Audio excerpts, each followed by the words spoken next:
Hello ladies and gentlemen, Dave Dobbs here. It's the 2nd of July 2021 and it's the I thought I'd make a very quick video today because we're in a really kind of like an unknown period. You know, we've got the reason why it's a bit unknown, this period that we're in now. You know, remember that I predicted the kind of like the activity we were going to get around the first neat moon in May, and then the first neat moon in June, and then we come to this first neat moon, this first quarter moon.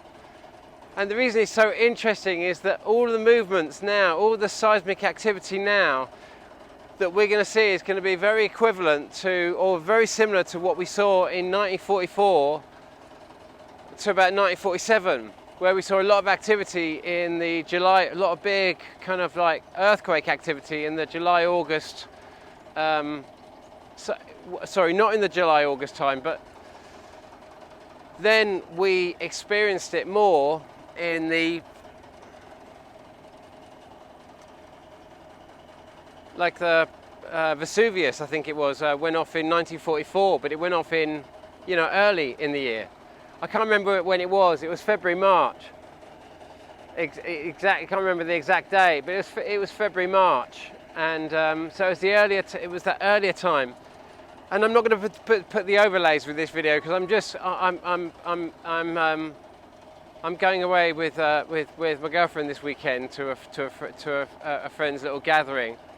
And so I'm not going to be able to make any videos. And I just thought today, because of the Sichuan earthquake that occurred on the 2 days after the first quarter moon in May, is what's enabled me to predict these previous earthquakes. And this aspect we come into now is, like I say, in my idea, it's very similar to what happened in 1944 and 1945 when we did get bigger activity in the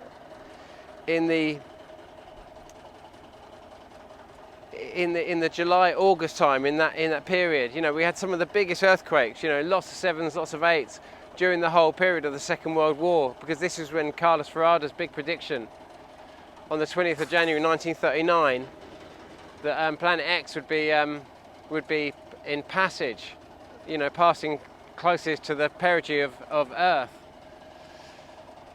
And what's interesting about that time is because of the angles that were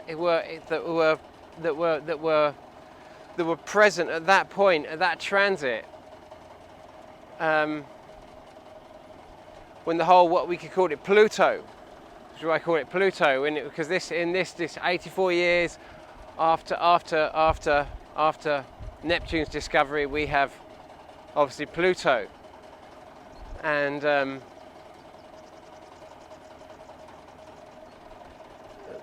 that would have been one of that and this transit are the main transit points of this big blue object crossing the ecliptic plane of what our sun is, what our sun is really orbiting. And back then in 1944 to about 1947,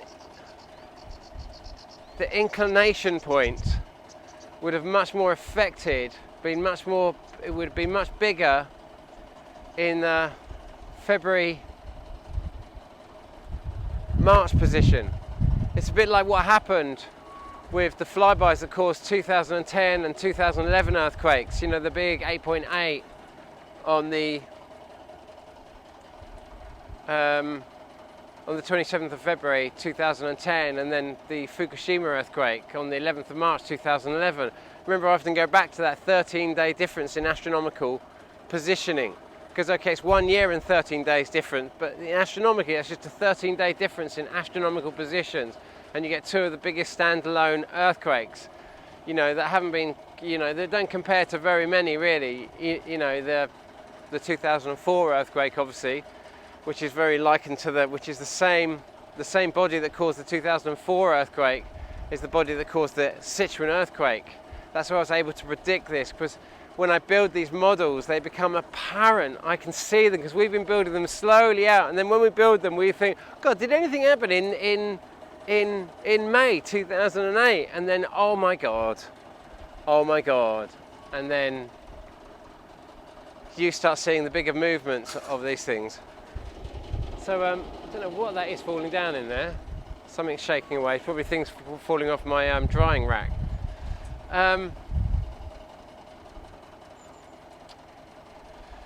So it's a bit of an unknown period at the moment, and so we're going to see what's going to happen over the next couple of days, and to see whether this intensifies. I've seen that I've noticed that the volcano in Iceland has taken another.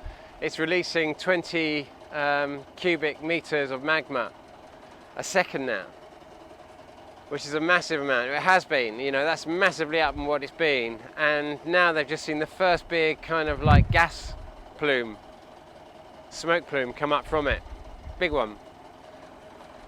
So so stuff is happening. Stuff is really, really, really happening, and it's happening quite fast. Etna went off yesterday, big burst from Etna, lots of magma. And you know, we saw last year, we saw the craziest storms in China, so the worst storms in China since 1930, since Pluto was discovered.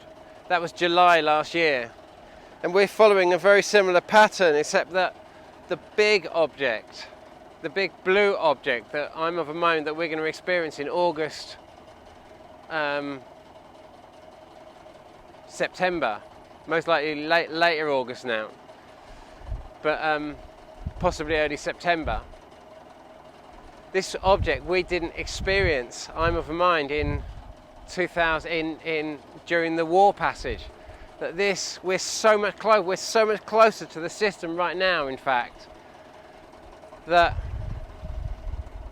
we won't have experienced what's going to happen over the next few months since 262, 1800 years ago. And it's quite funny because I'm leaving this area and I'm leaving this crop circle area, and that crop circle that I showed you, which was the same as the same exact pattern that was on the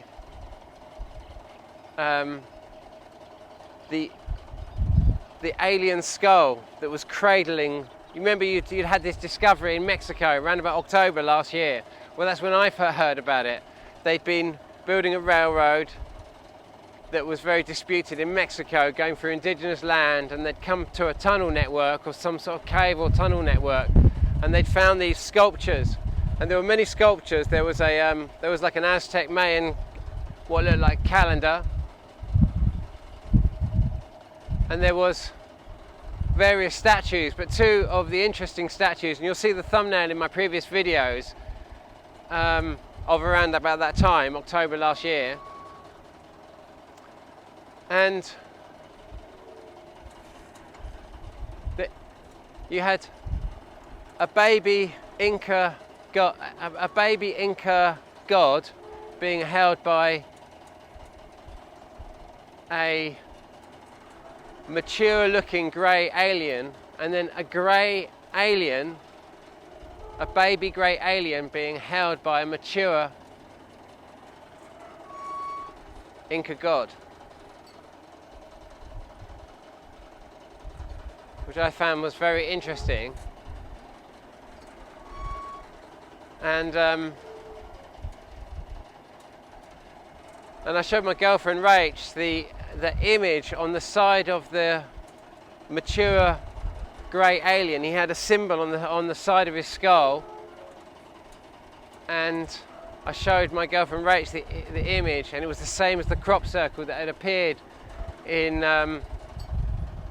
2009 that she'd been in, and she'd seen it, and she said, "Oh my God, that looks so similar to that crop circle." And then when we saw it, it was not just similar, it was exactly the same. And there was a whole load of crop circles that came in 2009. And I understand them to be all messages now from the Galactic Council, who my parents channeled, who I very much work with in the process that I do. So I don't know what's going to happen now. No one really knows what's going to happen now. And you know, I've been told that, put simply, your Earth will no longer support duality, and that's what this process delivers. You know, and each human on this planet right now is having a choice of which soul group it wishes to tally with, whether it be the ego soul group or their higher soul group. And so you have these two soul groups that have invested interest in the human state, and you have the human itself. And as it has been explained to me, it's because humanity has to live and ultimately die with all the consequences it makes all the way through this, in this grand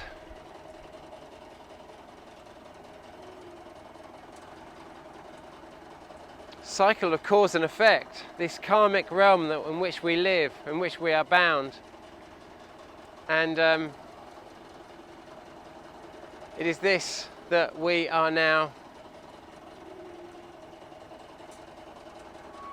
we're making our choices here, and they're going to try and force us economically to make specific choices, and we just have to decide which way we really want to go with that.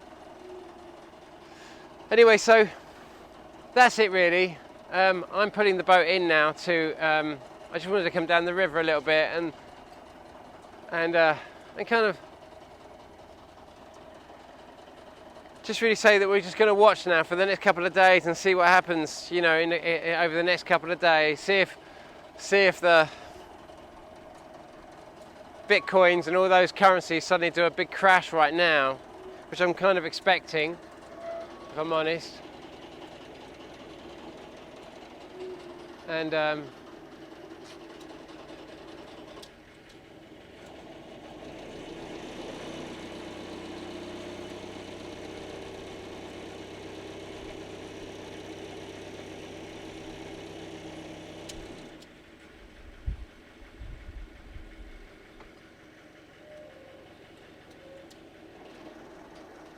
I wouldn't say this is the easiest process in the world by any means.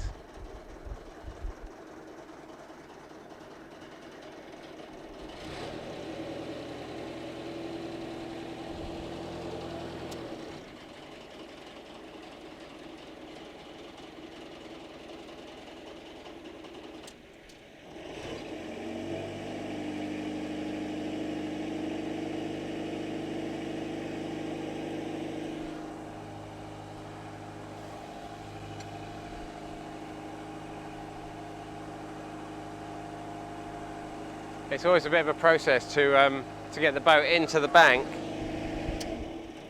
and you want to kind of nudge it in so it kind of stops you. You just want to see.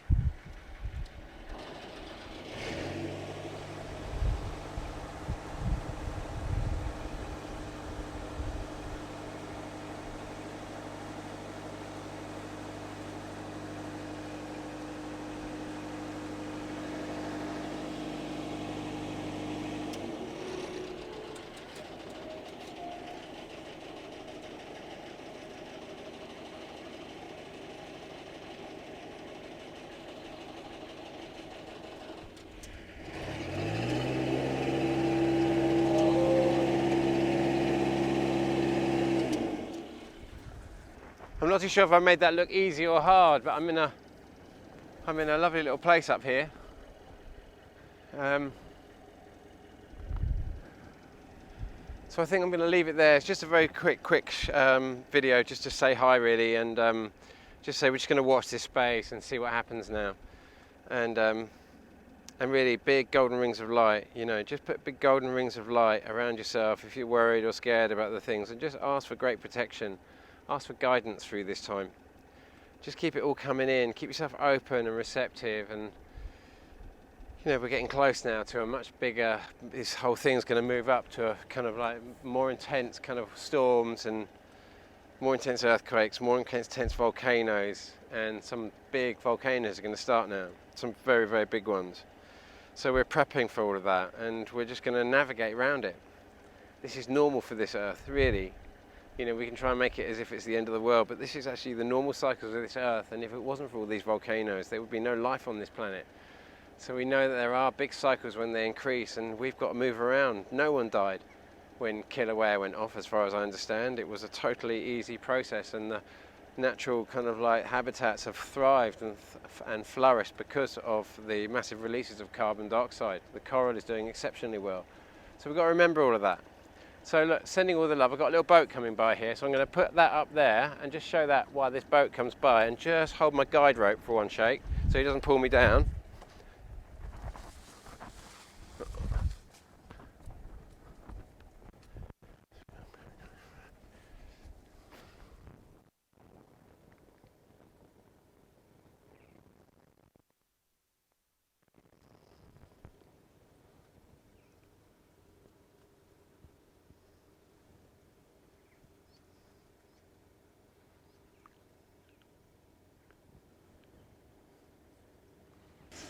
Apologies about that. So anyway, so I thought I'd just give you a little burst of on the river there, and leave it there. But just remembering big golden rings of light. Try and work to a high space. Just keep working through all these things, and let's just see what happens over the next couple of days, and to see whether this pattern's going to be consistent. Because if it is consistent, then we can start understanding more about what's going to happen in August and certainly September, possibly. Although when we come back round to that, is it all the occurrence going to suddenly start coming back onto the full moon and the new moons rather than the neap moons? This is all of the unknowns. When does it start shifting back across to occurring like the 28th of September 2018, when I predicted that massive oceanic seismic activity or oceanic anomalies, and we'd had the tsunami on that full moon or the new moon. Same with 2004, the big earthquake on that day. The tsunami then happened on the new or the full moon, but why it occurs on the neap moons at this stage, or specifically 2 days after the neap moons, is very, very confusing. So we haven't worked that out, but we're just looking at the patterns, and my model is built on fundamentally the sightings and the patterns that we see, and let's see what happens. All the love in the world. Take care. Bye bye.